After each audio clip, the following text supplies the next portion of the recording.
Assalomu alaykum qadrli ishtirokchilar. Bugun sizlar bilan ETFlar va indekslar haqida suhbatlashib o'tamiz. ETFlar o'zi bu nima? ETFlar bu Exchange Traded Funds, ya'ni soddaroq tilda aytadigan bo'lsak, bu 2 va undan ortiq kompaniyalarga pul kiritilgan tayyor portfel, ya'ni diversifikatsiya qilingan tayyor portfel sifatida ko'rishimiz mumkin.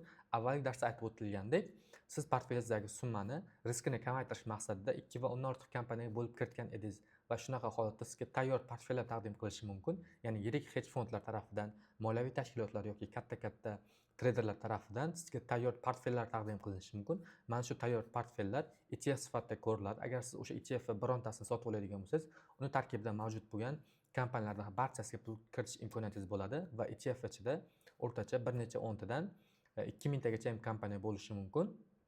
O'shaning uchun ham agar siz bitta ETF sotib oladigan bo'lsangiz, tarkibida mavjud bo'lgan barcha kompaniyalarga shu pulingiz bo'linib ketadi.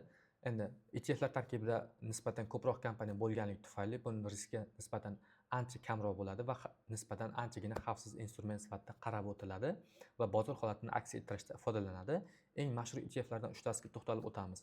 Birinchi ETFimiz bu IVM ETF hisoblanadi. Ya'ni Russell 2000 indeksining ETF hisoblanadi. Bunda IVM ETFning ichida bozor kapitallashuvi kichkina va o'rtacha kapitallashuviga ega bo'lgan 2000 ta kompaniyani o'z ichiga olgan va yillik o'sish ko'rsatkichi o'rtacha 20-30% ni tashkil qiladi. Ba'zilari bundan ko'proq, ba'zilarida esa bundan kamroq ko'rsatkichni ko'rsatishi mumkin. Keyingi ETFimiz dunyodagi eng yirik ETFlardan biri hisoblanadi. Bu SPY ETF hisoblanadi.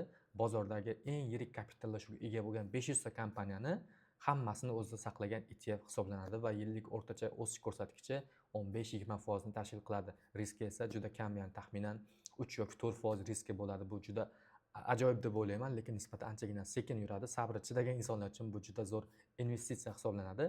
Keyingi ETFimiz bu QQQ ETF hisoblanadi va bu yerda texnologiya sektorida mavjud bo'lgan eng katta kapitallashuv, bozor kapitallashuviga ega bo'lgan 100 ta kompaniyani aksiyalarini o'zini ichida jamlagan hisoblanadi. Agar siz QQQ ETFdan bir dona sotib oladigan bo'lsangiz, mana shu texnologik sektorda joylashgan 100 ta kompaniyani har biriga siz kiritgan summa ma'lum bir ulushlarda, miqdorlarda yetib boradi. Va bu QQQ ETFini o'rtacha yillik o'sish ko'rsatkichi 20-30% ni tashkil qiladi. Buni ham riskiga nisbatan yuqori, lekin daromadi ham shunga yarasha yuqori bo'ladi. Keyingi ETF turimiz keyingi ETF emas, endi bunisi indeks hisoblanadi. ETFlar indeksi deyarli bir-biriga juda o'xshash narsalar hisoblanadi. Ikkalasi ham bozor holatini ko'rsatishda muhim rol o'ynaydi. ETFlar, indekslar bu ETFlarning safety ko'rishdagi ko'rinish hisoblanadi. Bunda umumiy bozor holatini aks ettiradi. Ya'ni safety degani contract for difference, ya'ni narx tafovutini ko'rsatadi. Ya'ni ETFlar aytaylik, IVM ETF taxminan $120 bo'ladigan bo'lsa, Russell indeksi taxminan 10 barobar yuqori bo'ladi. Shunda narxi taxminan $1200 atrofida bo'ladi yoki eng mashhur ETFimiz bu SPY bo'ladigan bo'lsa, eng mashhur indeksimiz bu SPX, ya'ni qisqacha qilib SP500 indeksi ham deb ataladi va SP500 indeksining narxi ETFdan 10 barobar qimmatroq yuradi va albatta bu bozor holatidan ifodalab beradi. Eng mashhur indekslarimiz bilan ETFlarimiz deyarli bir-biriga o'xshash. Misol uchun eng mashhur indeksimiz bu SPX, ya'ni boshqacha qilib aytganda SP500 deb yuritiladi.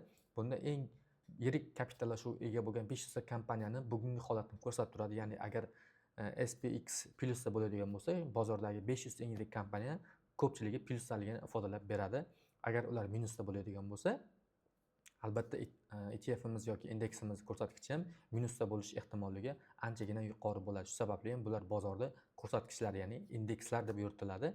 Keyingi indeksimiz bu RUT, qisqacha qilib RUT, to'liq nomi esa Russell 2000 deb nomlanadi. Bu yerda bozordagi o'rtacha kapitallashuviga ega bo'lgan 2000 ta kompaniyani holatini aks ettiradigan indeksimiz hisoblanadi. Keyingi indeksimiz bu IXX indeks hisoblanadi, ya'ni texnologik sektordagi 100 ta eng yirik kapitallashuviga ega bo'lgan kompaniyalarda ko'rsatkich hisoblanadi.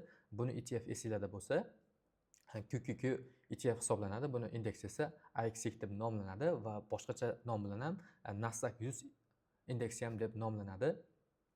Shu bilan indekslar holatini kuzatib borish bizga muhim deb aytmoqchiman. Sababi indekslar holati agar plyusda bo'ladigan bo'lsa, biz portfelimizdagi ko'pchilik aksiylar hammasi plyusda bo'ladi. Agar ETFlarimiz yoki indekslarimiz minusda bo'ladigan bo'lsa, o'sha kun davomida portfelimizdagi katta qismi aksiyalar hammasi, deyarli hammasi minusda bo'lish ehtimoli yuqori.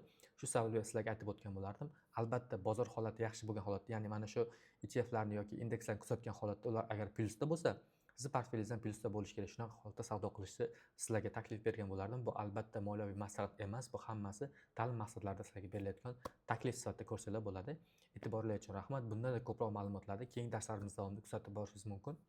Salomat bo'linglar.